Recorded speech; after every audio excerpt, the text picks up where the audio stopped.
On July 1st, 2020, this old motorcycle, my 1979 Yamaha XS400, died in my driveway and has not started since. See, what the issue was, after washing the bike and trying to start it, it wasn't getting spark on the left side.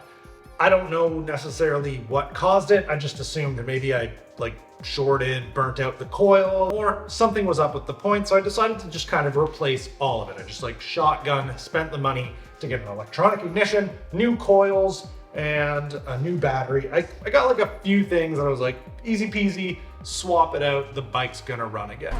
It didn't really work out like that. Once I put everything on, it still didn't have spark on the left side. And I couldn't, for the life of me, figure out what was wrong. I literally just put all new stuff on it. It should have spark on the left side. So a little dumbfounded, I think a little bit frustrated, and probably just out of my depth a little bit. Kind of gave up on it, let it sit to the side until very recently.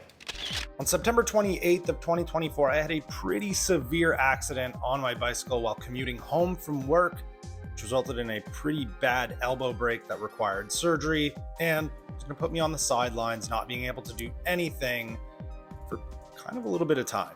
Ever the perpetual tinkering optimist that just spent the last week watching Mint 400 and Baja 1000 motorcycle documentaries that I am, this new downtime that I have on my hands seems like a really great opportunity to revisit the XS with a bit more patience and be a bit more methodical, maybe really look into what's going on instead of just getting frustrated. Besides, you kind of know the saying, it's easier to get a job if you already have one. I think it's probably a little easier to work on a motorbike if you're not trying to rush to get it running, especially when you can't ride it anyway. Plus, you got another one that will start with the touch of a button if you really needed to scratch the itch, which I can't do anyway. But anyway, I got Angela to bring the motorbike into the garage. Now, I'm going to be honest with you, I didn't record any of the work that I did with the multimeter to try and chase down spark. What I can say is it pretty well came down to a bad ground. And after moving that bad ground decision I made 4 years ago, did a test kick with both spark plugs out. For the first time since July 1st, 2020, I saw 2 strong blue sparks from both spark plugs, obviously. That to me says, get those spark plugs in there and start kicking this thing over. It should run.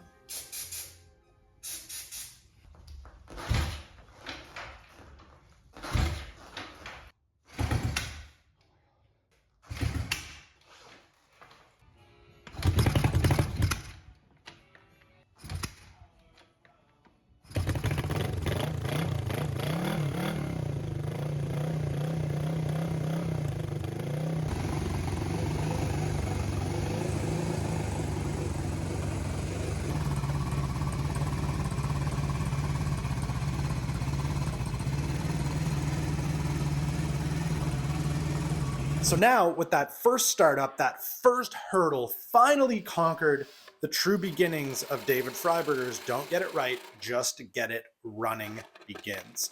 Just want to get the seat on, get the tank on, and just kind of start picking away slowly at the changes and the improvements that I want to do to this thing. Small bite-sized wins are what keep you motivated to keep going. All right, so that is seat and tank on. The bike actually, it looks pretty good in this frame. I'm realizing, because I was editing this video a little bit, I didn't explain at all what was going on back here when I drilled this hole for. This is it's just a quick release. There's a button under here, and it allows the seat to come off and go on really quick and easy. Slide that in, look under, and boop, seat's on. It's basically just like a button actuated hood pin from a car. Right here, that goes into its little receiver. Just instead of it being for the hood of a car, I've got it on the seat of this motorcycle.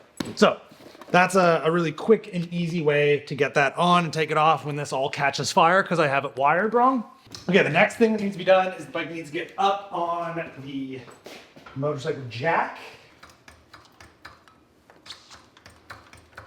And then I just need to pull the front wheel off.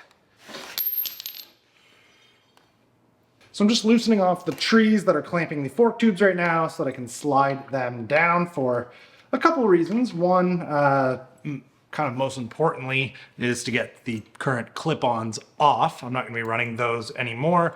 I'm going to be running a riser bar, which I already put. You can kind of see the bar risers in on the tree already. I'm trying to cut corners here by taking off less parts than what I think I might need to. It'll bite me. I promise you, it will bite me in the ass.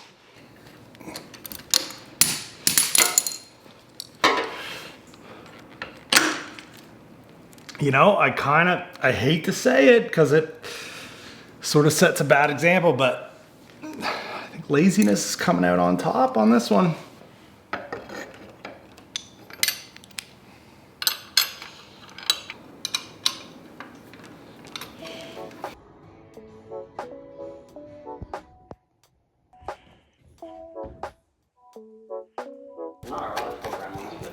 Computer communications with other computers.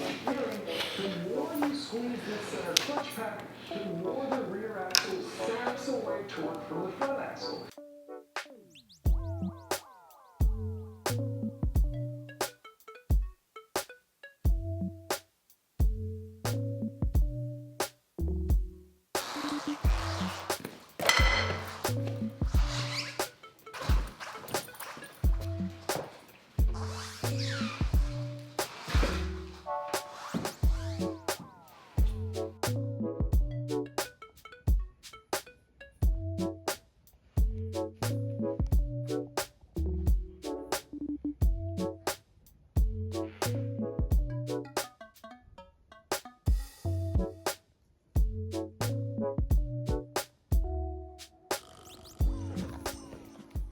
All right, this is about as far as I can go with this right now. Unfortunately, the brake hose is too short to reach the new height of the handlebar. I actually thought that was going to be more a problem with the clutch cable because I had shortened that at one point in this bike's life, but I can order up a brake hose. They're not that much money, so not a big deal.